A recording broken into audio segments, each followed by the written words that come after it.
young people from being victims. I mean, we're talking about someone who's supposed to be what they call it, the image of Yoruba, who's supposed to be an epitome of culture and maturity. And every time we read about him, it's about his beating someone in the palace, is giving somebody blow, is dancing some very awkward dancing steps, or is saying some very horrible trashy things, or everything around you. For my husband is nosediving, is about abusing people, is always in the negative. So I want to know how you were able to escape it, because from what you said now, there was a time you were able to advise you about your wonderful baby. So what were the spiritual challenge like? What are the psychological challenge like, Your Highness? I will just say this. In that palace, it was just me, my God, and my baby. It was just three of us, me, God, and my child.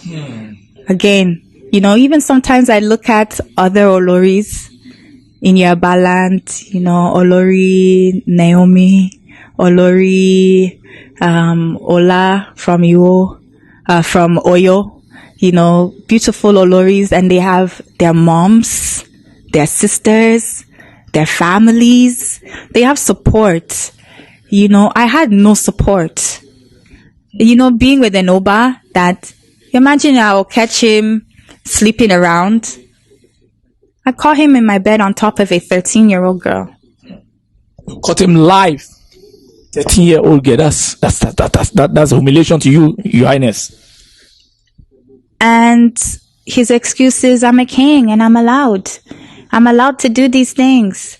And it's, when I met him, I even expressed that I'm not interested in queenship, because I'm not interested in all the concubines and all the other wives. It's something that I know I cannot handle. I'm not born African. I'm of African descent, but I'm not born in Yoruba land. So I'm not equipped for all the spiritual, the physical, the bad eyes, all the cattiness from the other wives. I don't have mothers, I don't have father, I don't have anybody. So it's just me against all these wives and all these girlfriends living in the palace I told him I'm not interested in that. Yeah. And he told me, I'm a Canadian. I'm from Canada. That is it.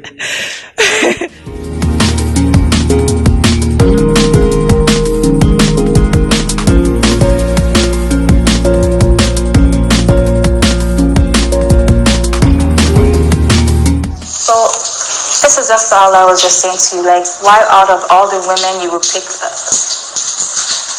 13-year-old? That's all I'm asking. Because I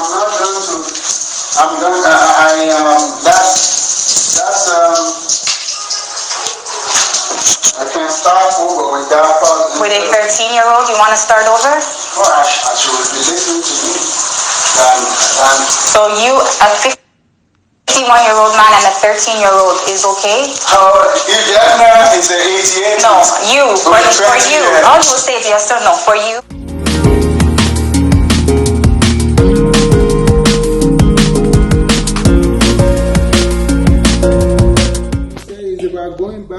But I'm going back because you're saying to me you're not happy in the marriage. What did I do to you? What did I do to you? I didn't do anything to you. Canada, you were sleeping. Yeah, why? How can you be sleeping with the damn maid? You're sleeping with the maid. Okay, will I be happy about everywhere we go in the town I have to look in her ugly face everywhere? Do you think how that will make me feel? How do you think that makes me feel? Okay, then she can how do you think that she should go and die? Yeah, she should go and die. That's what she's wishing for us.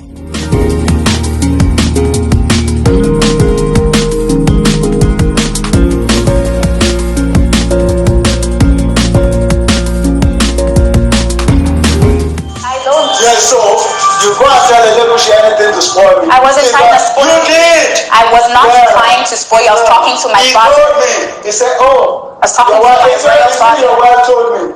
Your wife, he was telling me this little, he was even making fun of you. I wasn't. Thank you. Wow, I'm really alone in this place. You. I have nobody. I'm really alone and I don't have nobody. I know. I wasn't trying to spoil you. How was I trying to spoil you? He's the one that brought me here. I wouldn't be here if that man didn't. I'm civilized. I'm not from the bush. That is old way. I'm not interested in that. And when I catch him red-handed, he will say, but I'm a king. I'm allowed. Nobody will say anything because I'm allowed to as a king. So what can I do? It's just me and my baby. Then when I go and consult with older Iyalajes and older women in Yoruba culture, they will say, oh, Lori, just put it to God. You don't leave your husband. In Yoruba, you don't leave your husband's house. Don't leave your husband's house. You just put it to God. It's not anything that our own mothers didn't go through. Yeah, so is this you did? So let me calm down. So they just keep persuading you to just face the problems, face them. Not even to see persuading, but that's just the way it is. It's something that I met in Yoruba culture. No. It's just a norm, which husband, basically they're saying which husband doesn't cheat, which in Yoruba culture is normal for a king to have many wives. Is normal. But for me, growing up my father is Jamaican. My mother is British. I was born and raised in Toronto, Canada. Born and raised. I was not brought up in Jamaica. I was born and raised in Toronto, Canada. So I don't know anything about you sleep in this room today and next woman sleep in this room today and this and the use charm to poison somebody or the use juju to poison. What do I didn't hear about juju and until I came to Iwo. I don't know about these kind of things. We don't talk about juju in Canada. We don't talk about to use charm to poison. In Canada, we talk about love, understanding, women's rights, women's freedom of speech, freedom. In Nigeria, when it comes to kingship, you don't have a freedom of speech. Oh, you don't say anything. You don't want the king's curse. Don't want the king to juju you. You don't want, so you're not free. A lot of people know what happened between me and Kabesi in that palace. A lot of dignitaries, a lot of high-standing people in Nigeria, but they don't want to get involved. Why? They are his friends, and these are people. They don't want to get involved. Those are the people we see you wine and dine with. I mean, God. It's very what I went through. I will just have to say this on record in front of the whole world. God of Moses, God of Elijah, I thank you. I praise you because it's only God. I don't look like what I went through. For that 5 months, me and my baby walking along in Lagos with our luggage, I had 60 minutes to pack 4 years of my life. And he had police standing over me while I wasn't allowed to take any of my clothes, all my wigs, my makeup, my hair. He said to leave it. It's for the next Olori. This is our culture. My clothes. Is that Yoruba culture that if Olori leaves, she must leave her clothes and her wigs for the next Olori to be wearing them? how he chased you out of the palace? Yeah. Without allowing you to take your personal effects. The only thing I was allowed to leave the palace with was the clothes I came to Nigeria with and the clothes that I had before he met me. But anything that I had, all of my native Ankaras, my Ofis, my coral beads, all of those things, I was not allowed to take them. He says it's for the next coming Olori. And it's like, I was taken advantage of a lot of things that happened in the palace. He would say, this is our culture. And I'd be like, this is not culture. Why will you name your son Odudua? Oh, you don't know the culture. You don't know culture. But people who are Yorubas that are close to me, that I know in Canada, they say that this is not a normal name, that this is not a name you name. Don't listen to them. They're jealous of you. They're all jealous of everybody that is, or if somebody advises me, if somebody comes to the palace with their wife, and their wife is Yoruba, and then we start talking, and I start making a new friend that I like, and she will be advising me like, oh, Lori, are you getting salaries? Or do the market women come and bring stuff for you? And, stuff in the culture that would be, and I would be like, no. And she's like, why now? You're supposed to, you're a first class. So when I would go and talk to my husband, be like, babe, they said that, who told you that? So-and-so's wife. Don't talk to her. Don't talk to her. If you listen to them, you see what will happen to you. Don't listen to them. Don't listen. If you follow behind them, if you follow behind them, don't listen to them. They are jealous of you. They want to be here. They want their candidates to be here. That's what he would. So then I have to stop talking to the people, and it's like, what kind of life is this? So I'm just here in this right now. Well, you guys are going through an isolation. I went through 4 years of isolation. I sit in the palace from morning to night. Wait till they bring NEPA. When they bring NEPA, oh, thank you, God, they've brought NEPA, because we didn't have a gen. Senator Orilowo, thank you for the generator. The palace. For the palace, we didn't have a gen. We had what we called the generator we were using. We called it a baby gen, because we can only on that gen at 7 o'clock. And when you on that gen, you have to turn off the freezer. You have to turn off the fridge. You have to turn off anything. You can only turn on the lights and the fan. You can't even on AC. That's how I lived for 4 years. But everybody that will come to the palace, they will see me wearing my jalamias that I bought at Balogun markets. They will say, oh, Larry, I trust that you're enjoying our king. You're just living in bondage. And I'm just living in a bondage. I'm living in a cage. We have 2 fence and we have 8 SPU armed police that live with us. 8 SPU armed police that follow us everywhere we go. This king went and told everybody that he caught me red-handed on top of a man. This is why he put us out. Your husband? The Olu of Iwo land. I caught you on a man? He said he caught me red-handed. I would tell everybody what happened. You know, okay? It came out that he was sleeping with the maid. Fine. I still turned a blind eye to it. This is 2 weeks before being expedited out of the palace. I confronted him. You're sleeping. I was very erratic, emotional. Wow, you're sleeping with the maid. So everywhere I go, I have to look at her. And it's like, what? Yes, when you're sleeping, even he was sleeping with one girl that the mom is selling tatashe outside the palace. Like, you're in Atarodo and Tatashe? Atarodo, tatashe, tomato outside the palace. And that's who you bring inside my bed. Now, when these girls see me, they're looking at me like I'm their mates. Oh, I'm disappointed, Your Highness. I'm very disappointed, Your Highness. Do you understand? And I always forgive. I confronted him about the issue with the maid. He said, so do you want her to die? But that's what she wants for us. Anyone that is sleeping with the king, they want to get the person out of the way. Yep. You understand? So you're putting me in a danger. Spiritual. And spiritual everything. You understand? So he now says, it's allowed, 2 weeks later now, after this confrontation, 2 weeks later, I have a friend that is based in UAE.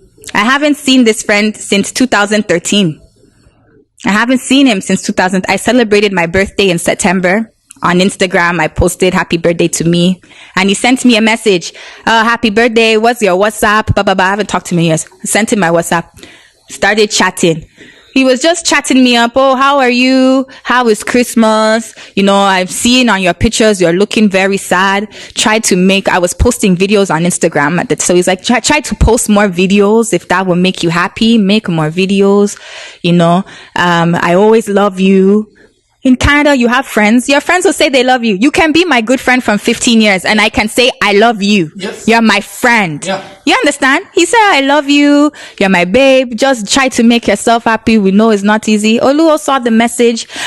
She has a boyfriend and you're sending him videos of your body and blah, blah, blah, blah, blah, blah. And you're going to meet up with him because it's Christmas time. I got put out of the palace December 15th. So we were just talking about Christmas. Oh, are you coming? He's based in UAE. Are you coming to Lagos for Christmas or Abuja? Lagos or Abuja? Oh, Lagos first. Oh, okay. So we should meet up. He's not the first friend that I have that I've chatted to on WhatsApp that I've introduced to Oluo. I have another friend based in Turkey that he came to meet us in Lagos. And I had the same conversation with him. Oh, you're my friend. I always love you. Can I come and meet you guys in Lagos? And he came and met us in Lagos. Now this one, she has a boyfriend. And da. So when he saw the message, he started beating me. Oh, beat you? Beat me up so bad. This was the last beating that I just said, you know what, forget it. Because he was beating me for 4 years. And beating you for 4 years, man. How did you escape it? Have you ever fainted? You know, the first time, I won't even elaborate. I don't want to. No, you have to tell us because we have to know, and your rights must be very protected. You know what? Your Highness. It's very embarrassing for me because a lot of people look at me, they look at my pictures. Oh, she's so lovely. She's so beautiful. She's so lucky. I met a little girl in Lagos one day with her parents, and the little girl said to me, when I grow up, I want to be Olori. I want to be queen like you. And I said, no.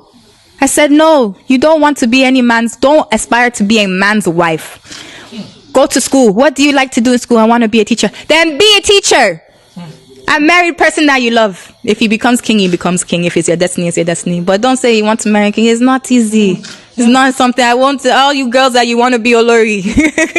If you marry a king, you know, there's kings that, I shouldn't even say that. Let me retract my steps, because being Olori is great when you are married to someone who's mature, someone who's classy, someone who's elegant, someone who doesn't behave like a rapscallion. You understand? You know, there's kings that are very well respected and well dignified, and I'm sure their queens are enjoying. You understand? There's kings. We just watched a popular Lagos monarch take a second wife. Did he now kick his wife and his princesses out? No. And say, she tried to kill me, so he can marry somebody else? No, because I'm not Nigerian, because I'm not Yoruba. My mom is not Yoruba. I'm not, so my rights are taken away from me. Will any other king in Yoruba land tell the wife and the crown prince to leave the palace because you've seen somebody else you want to marry? You understand? Your Highness, sorry to cut in. One of the allegations we even heard from sources when we were investigating is that they said because he wanted to take a new wife from the north. We are still coming to the issue of beating, because I wanted to expatiate on that. They said because he wanted to marry a new queen from the northern part, you know, he called himself Emir, and that was why you got angry with him, that you started giving him, nagging him, and you didn't want him to marry actually. Is that true? I will say this.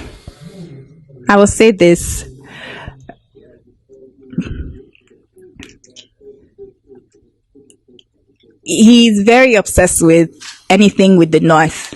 You know, there's one time he said to me that the North is what controls Nigeria. The Nigeria as a whole is controlled by the North. So even me, I've watched him do everything that he can to align himself. As far as him wanting to marry a princess from the North, I know that he wants to marry into a wealthy northern family. Basically it's about keeping up with his mates. I don't want to say this but it is what it is. He's a popular monarch married into a well-known, respected northern family, and he wants to do the same. That's just what it is what it is. And but a lot of people believe that popular monarch you talk about is also his friend, that maybe he was trying to copy. We won't talk about, but that's just everything with